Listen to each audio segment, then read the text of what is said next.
Bonjour à tous, j'espère que vous allez tous très bien. Aujourd'hui on se retrouve pour une nouvelle vidéo, donc vidéo d'analyse sur le Bitcoin. Donc ça faisait longtemps que je n'avais pas fait une vidéo datée sur BTC. Bon, la dernière vidéo que j'avais faite c'était il y a à peu près un mois. On évoluait à l'intérieur du canal qu'on avait ici. Donc je vous avais tracé le pattern ici et je vous avais dit que lorsqu'on allait casser le canal qu'on avait ici, le pattern, on allait repartir ensuite dans une tendance baissière. Donc le scénario, encore une fois, a été parfaitement respecté. Voilà, bon, j'avais dit qu'il y avait possibilité de venir remonter jusqu'à la zone en rouge ici. Finalement, ça n'a pas été le cas, on est venu le casser tout de suite. Et on a eu un retournement de la tendance, c'est à nouveau un retour du bear market. Donc dans cette vidéo, je vais vous partager 3 indicateurs qui nous montrent en fait que le bear market n'est pas encore terminé. Donc avant de démarrer la vidéo, si vous n'êtes pas encore inscrit sur Bitget, je vous invite à me rejoindre. Donc sur cette exchange, vous pouvez trader plus de 200 crypto-monnaies dont la moitié ne sont pas disponibles sur Binance. Vous avez du spot trading, donc actuellement avec 0% de frais. Donc si vous voulez acheter, trader des crypto-monnaies, donc du Bitcoin, des altcoins, utilisez Bitget parce que vous allez payer 0% de frais, contrairement aux autres exchanges. Vous avez également des futurs pour trader avec des effets de levier et vous avez même du copy trading. Donc si vous êtes intéressé par le copy trading, j'ai fait un guide complet sur ma chaîne YouTube pour vous expliquer comment ça fonctionne. Vous avez le lien dans la description de cette vidéo et je vous mettrai également le lien pour vous inscrire.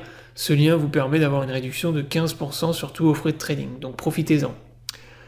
Donc maintenant on démarre la vidéo d'analyse. Donc comme je vous l'ai dit, là je vais vous présenter 3 indicateurs qui nous montrent que le bear market n'est pas encore terminé. Alors bien sûr, à court terme, on ne sait pas ce que Bitcoin va faire, peut-être qu'il va remonter. Voilà, repartir dans une tendance aussi à court terme. Mais là, c'est plus vraiment sur du moyen terme, on va dire, aller dans les 4-5 mois qui arrivent. Donc là, je vais vous présenter, donc, comme je l'ai dit, 3 indicateurs qui nous montrent que le bear market n'est pas encore terminé. On a pas mal d'indicateurs quand même qui nous montrent potentiellement une fin en fait de bear market sur Bitcoin. Voilà, notamment on a le RSI qui est quand même en weekly qui est redescendu sur des niveaux qui sont très très bas. Voilà, on a pas mal d'oscillateurs en fait, principalement des indicateurs de type oscillateur qui nous montrent que là on est vraiment dans des zones de survente sur Bitcoin et potentiellement qu'on a atteint en fait la fin du bear market. Et également, moi ce que je remarque, c'est que sur les réseaux sociaux, notamment voilà, sur les forums, sur Twitter et tout, il y a énormément de gens qui sont repassés bull. La plupart des influenceurs en fait voilà, sont repassés bull maintenant sur Bitcoin. Il y a énormément de gens qui pensent que 18 000 $ c'était le bottom final du bear market, qu'on ne peut pas repasser en fait sous ce niveau là qui correspond en fait à l'ancien ATH de 2017. Et bah, comme vous le savez, généralement, le marché aime bien faire l'inverse de ce que pensent les masses. Donc en ce moment, si vous avez beaucoup de gens qui achètent et qui accumulent, bah, les probabilités de venir les rect et les liquider sont très élevées. Donc là, on va démarrer donc, sur les, comme je vous l'ai dit, les 3 indices, 3 indicateurs qui nous montrent que le bear market n'est pas encore terminé. Alors, premier indicateur, c'est tout simplement un indicateur que je vous ai déjà présenté dans une de mes vidéos, c'est le shutdown price sur Bitcoin. Donc sur le shutdown price des mineurs les plus rentables, on voit qu'actuellement, actuellement on est à 19 000 $, il y a encore énormément de mineurs qui sont rentables sur Bitcoin.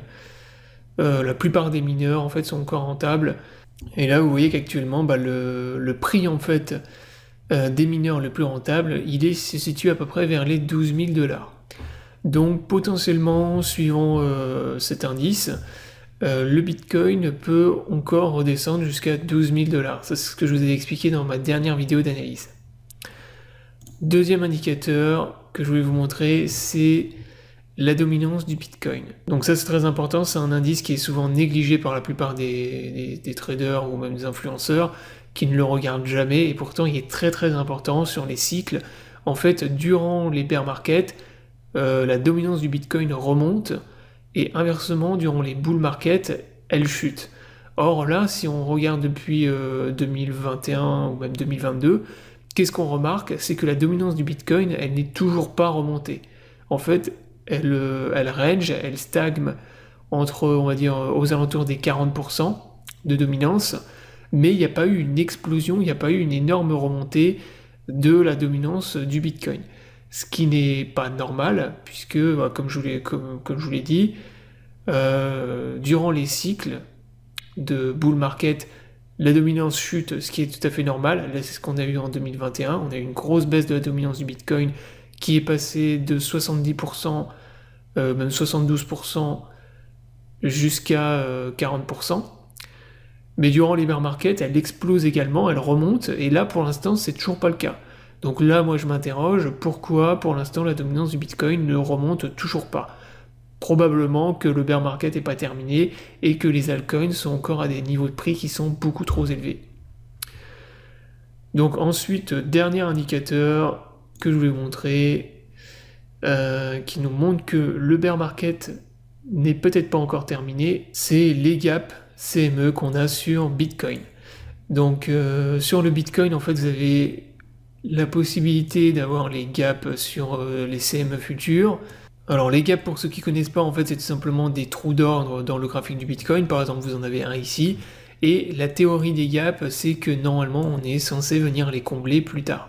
Surtout sur Bitcoin. Sur Bitcoin, si vous regardez le graphique, vous verrez que avant juillet 2020, la totalité des gaps en fait sur Bitcoin ont été comblés. Donc il n'y a jamais un seul gap qui n'a pas été comblé sur Bitcoin.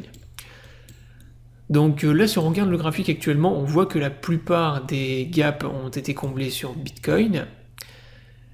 Mais vous en avez encore quelques-uns qui n'ont pas été comblés totalement, notamment un gap ici au niveau des 9700$. Donc là, potentiellement, on a encore un gap qui n'a pas été complètement comblé. Et si on part du principe que plus tard, on va venir le combler, bah vous voyez que le Bitcoin, il peut encore redescendre, voilà, repartir dans une tendance baissière et redescendre sur des niveaux de prix qui sont beaucoup plus bas. Donc ça, bien sûr, ça reste de la théorie. Hein. Il est possible que le gap qu'on a ici ne soit jamais comblé. Mais si c'était le cas, ce serait la première fois sur le graphique du Bitcoin, de toute l'histoire du Bitcoin, qu'on ne viendrait pas combler un gap, puisque comme je vous l'ai dit, tous les autres ont tous été comblés avant celui-là. On a d'ailleurs deux gaps bullish également qui n'ont jamais été comblés. On en a un ici aux alentours des 28 000 $, et on en a un peu plus haut au niveau des 35 000 $.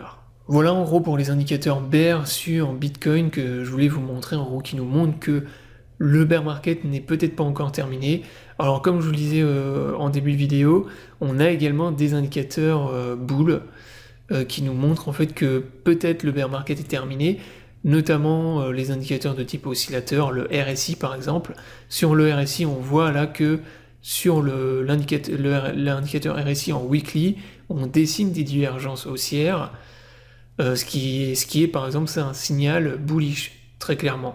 Un signal d'achat et de retournement de la tendance potentielle sur Bitcoin.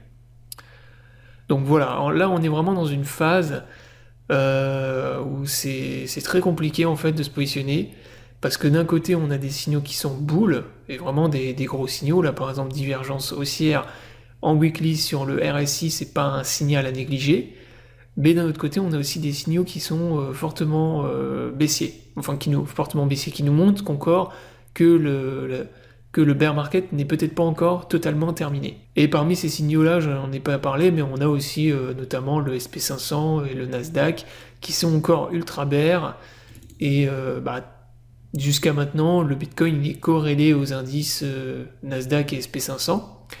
Donc s'ils maintiennent leur tendance baissière pour le moment, il y a de fortes probabilités également que Bitcoin continue dans une tendance baissière.